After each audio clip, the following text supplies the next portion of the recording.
Hello दोस्तों, नमस्कार। आज है 25 जुलाई और हम 25 जुलाई से बनने वाले करंट अफेयर के क्वेश्चनों पर डिस्कस करने वाले हैं।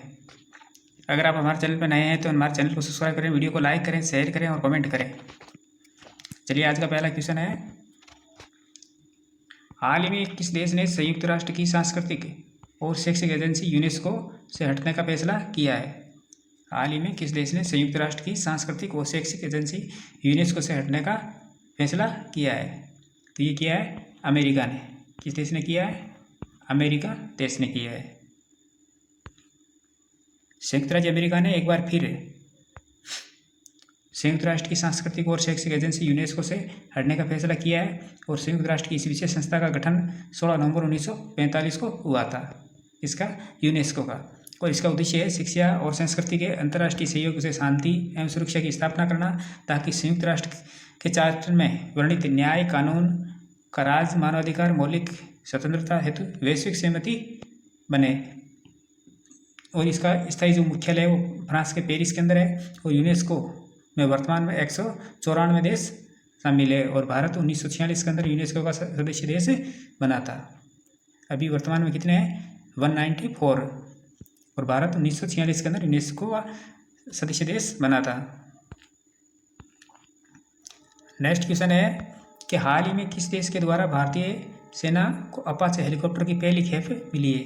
हाल ही में किस देश के द्वारा भारतीय सेना को अपाचे हेलीकॉप्टर की पहली खेप मिली है? तो ये मिली अमेरिका देश के द्वारा। किस देश के द्वारा? अमेरिका देश के द्वारा। भारतीय सेना ने आधिकारिक रूप से अमेरिका से अपने पहले अपाचे AH-64E अटैक हेलीकॉप्टर के बैच को प्राप्त किया है। ये एक युद्ध परीक्षित बहुभूमिका अटैक हेलीकॉप्टर है जिसे बोइंग कंपनी द्वारा विकसित किया गया है। किस कंपनी के द्वारा? बोइंग कंपनी के द्वारा विकसित किया गया है।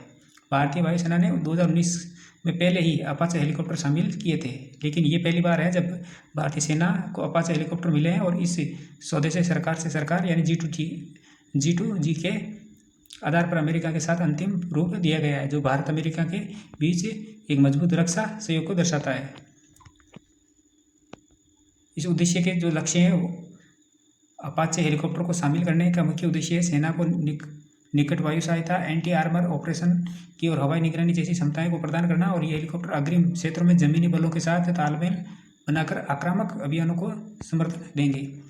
बात करें इसके विशेषताओं की तो अपाचे AH-64E हेलीकॉप्टर एक आधुनिक एवियोनिक्स लक्ष्य अधिकरण प्रणाली, Hellfire missile, Stinger air to air missile और 30 mm चेन गन से लैस है।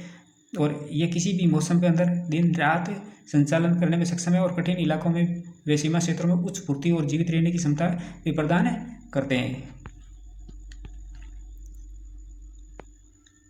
नेक्स्ट क्वेश्चन है कि हाल ही में India ratings and research agency ने वित्त वर्ष 2025-26 के लिए भारत की GDP वृद्धि दर का अनुमान घटाकर कितना कर दिया है? हाल ही में India ratings and research agency ने वित्त वर्ष 2025-26 के लिए भारत की GDP वृद्धि दर का अनुमान घटाकर कितने प्रतिशत कर दिया है? तो ये कर दिया है 6.3%। इंडिया रेटिंग्स एंड रिसर्च ने एक प्रमुख क्रेडिट रेटिंग एजेंसी ने वित्त वर्ष 2025-26 के लिए यानी फाइनेंशियर के लिए भारत की GDP वृद्धि दर का अनुमान घटाकर 6.3% कर दिया है। भारतीय रिजर्व बैंक के अनुमानित दायरे 6.3 से 6.8 तक के निचले स्तर छोर के करीब आ गया है। घरेलू समर्थन और सकारात्मक कारक यानी इन चुनौतियों के बावजूद कुछ घरेलू कारक आशाजनक है। और मौद्रिक सहजता जिसे कर्ज लेने की कम लागत होगी। और जून 2025 में खुदरा महंगाई जो 2.1% के साथ 77 महीनों में न्यूनतम स्तर पर रही है। और सामान्य से अधिक मानसून की भविष्यवाणी जिससे ग्रामीण मांग और कृषि उत्पादन को बल मिल सकता है। नेक्स्ट क्वेश्चन है कि हाल ही में किस राज्य ने भारत की पहली खनन पर्यटन परियोजना शुरू की है? हाल ही में किस राज्य ने भारत की पहली खनन पर्यटन योजना शुरू की है? तो ये की है झारखंड ने। किस राज्य ने की है? झारखंड राज्य ने खनन पर्यटन परियोजना शुरू की है। झारखंड खनन पर्यटन परियोजना शुरू करने वाला पहला भारतीय राज्य बनने जा रहा है, जिसका उद्देश्य निर्देशित खाद्यान्न, भ्रमण और सांस्कृतिक अनुभव के माध्यम से अपनी समृद्ध खनिज विरासत को प्रदर्शित करना है। और भारत के लगभग 40% खनिज संसाधनों को भंडार करने वाला झारखंड लंबे समय से खनन केंद्र के रूप में जाना जाता है। बात करें इस परियोजना के जो मुख्य उद्देश्य हैं, तो झारखंड में वैकल्पिक पर्यटन को बढ़ावा देना है और छात्रों और सामान्य आगंतुकों को शैक्षिक अनुभव प्रदान करना है, औद्योगिक विरासत और स्थानीय संस्कृति पर प्रकाश डालना है और रोजगार के अवसर पैदा करना और अर्थव्यवस्था को भी बढ़ावा देना है। ये इसके मेन उद्देश्य हैं। नेक्स्ट क्वेश्चन है कि हाल ही में झारखंड का चीफ जस्टिस किसे बनाया गया है? हाल ही में झारखंड का चीफ जस्टिस किसे बनाया गया है? तो ये बनाया गया जस्टिस त्रिलोक चौहान को। किसको बनाया गया? जस्टिस त्रिलोक चौहान को। जस्टिस संदीप तनेजा, ये जो राजस्थान हाईकोर्ट के बने हैं।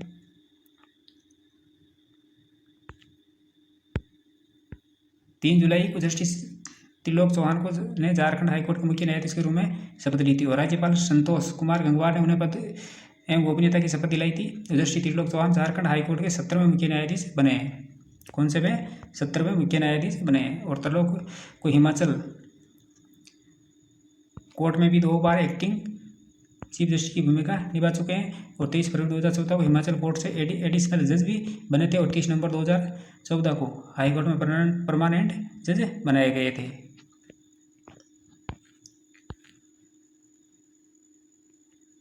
नेक्स्ट क्वेश्चन है कि हाल ही में किस देश ने भारत को अपना सबसे बड़ा पाम ऑयल बीज आयातक घोषित किया है?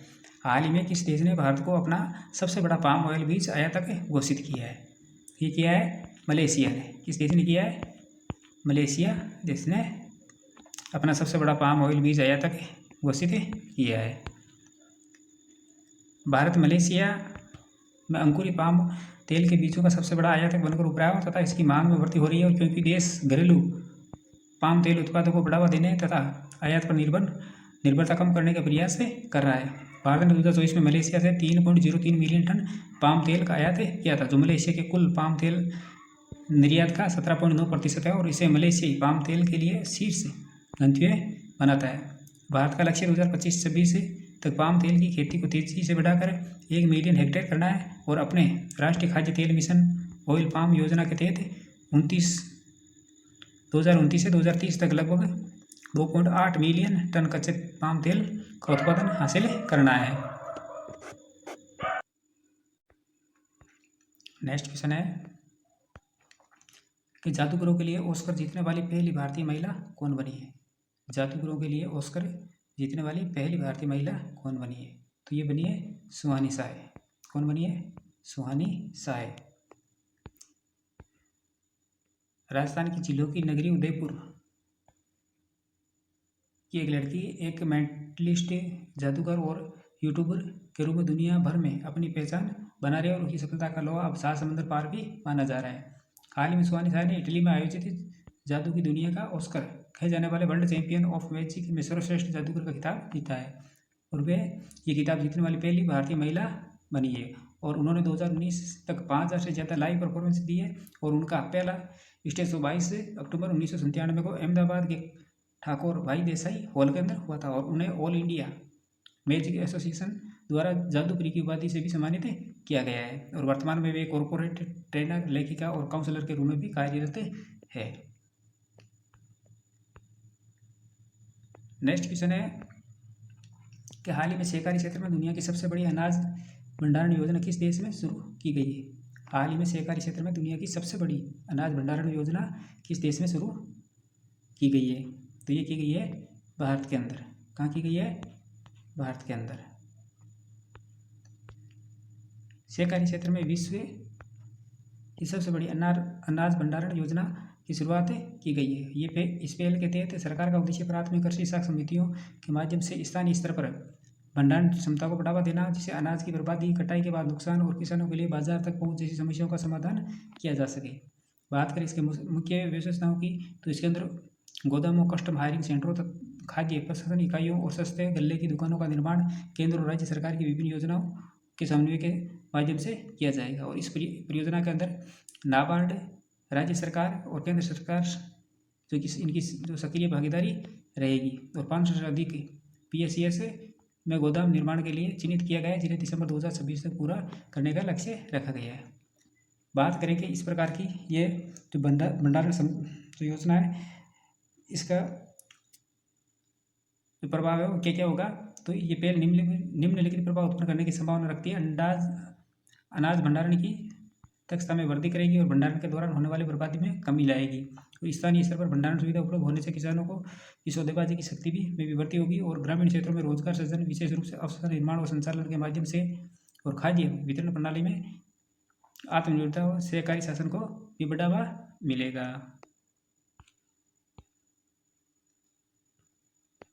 नेक्स्ट क्वेश्चन है कि हाल ही में गोवा शिपयार्ड लिमिटेड ने भारतीय तट बल को कौन सा प्रदूषण नियंत्रण पोत का जलावतरण किया है।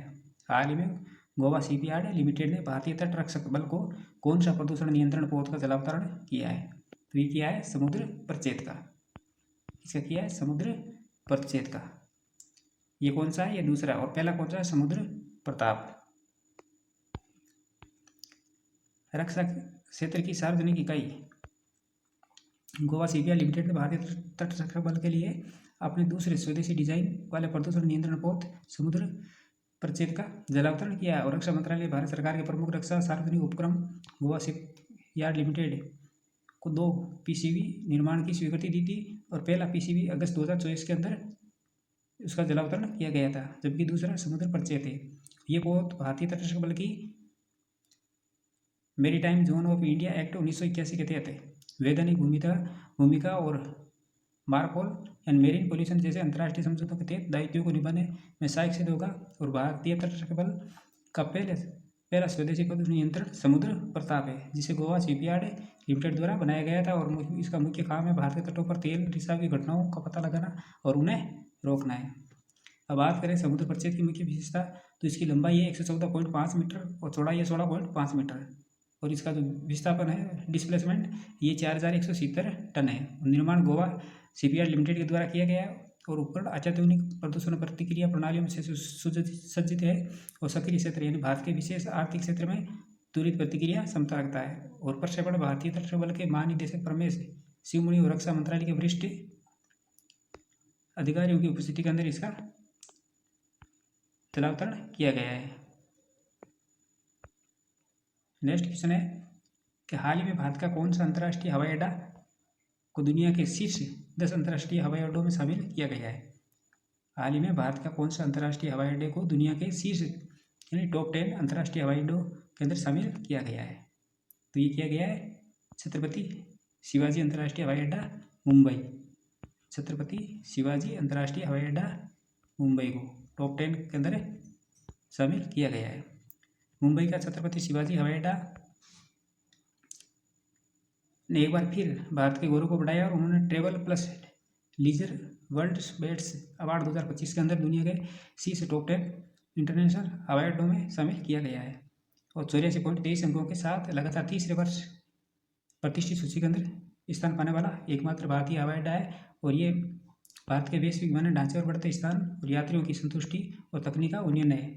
बात करें इसकी रैंकिंग की, पृष्ठभूमि की, तो Travel plus Leisure World Best Award एक वार्षिक सर्वेक्षण वैश्विक सर्वेक्षण है, जिसके अंदर लगभग 1.8 लाख पाठक भाग लेते हैं और 6.5 लाख से अधिक वोट डालते हैं।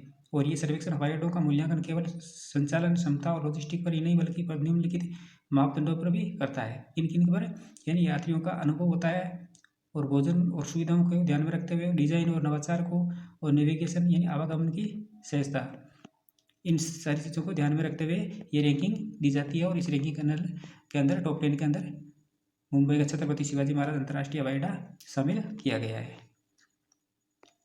अब बात करें पहले स्थान पर कौन सा हवाई अड्डा है, तो इस्तांबुल हवाई अड्डा है तुर्की के अंदर, जो पहले स्थान पर है।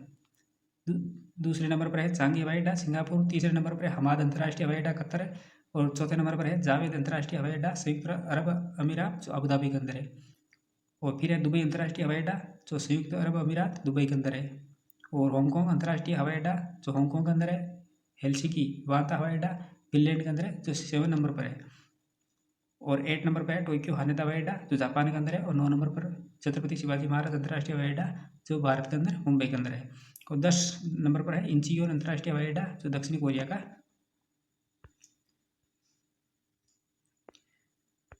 प्रीवियसली क्वेश्चन का रिवीजन कर लेते हैं कि हाल ही में भारतीय पुरातत्व सर्वेक्षण ने मिजोरम राज्य में लुंगफुन रुकोई को राष्ट्रीय महत्व का स्मारक घोषित किया गया है।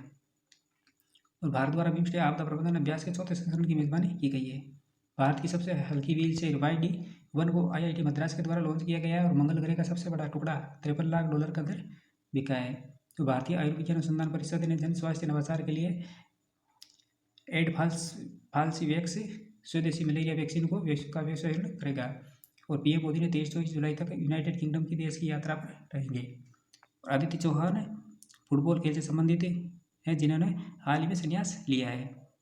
पाई सन्निकटन दिवस हर साल 22 जुलाई को मनाया जाता है। और केंद्र सरकार ने दीपक बागला को अटल इनोवेशन मिशन का नया मिशन निदेशक नियुक्त किया है। और हाल ही में केरल राज्य के पूर्व मुख्यमंत्री VS अच्युतानंद का निधन हो गया है। तमिलनाडु राज्य ने कोयम्बटूर स्थित अन्नामलाई टाइगर रिजर्व गुजार सर्वेक्षण हेतु उत्कृष्ट केंद्र की स्थापना को मंजूरी दी है। और हाल ही में FIDE महिला विश्व कप में सेमीफाइनल में प्रवेश करने वाली पहली भारतीय महिला कोनेरू हम्पी बनी है। और उपराष्ट्रपति पद से श्री जगदीप धनखड़ ने इस्तीफा दिया है। उनका संबंध राजस्थान राज्य के झुंझुनू जिले से है। और हाल ही में इसरो और नासा का निसार संयुक्त मिशन सैटेलाइट 30 जुलाई को लॉन्च किया जाएगा। तो दोस्तों ये थी हमारी आज की क्लास। ऐसे ही महत्वपूर्ण प्रश्नों के साथ कल फिर मिलेंगे। चैनल को सब्सक्राइब कीजिए प्लीज़, लाइक कीजिए, शेयर कीजिए और कमेंट कीजिए। धन्यवाद।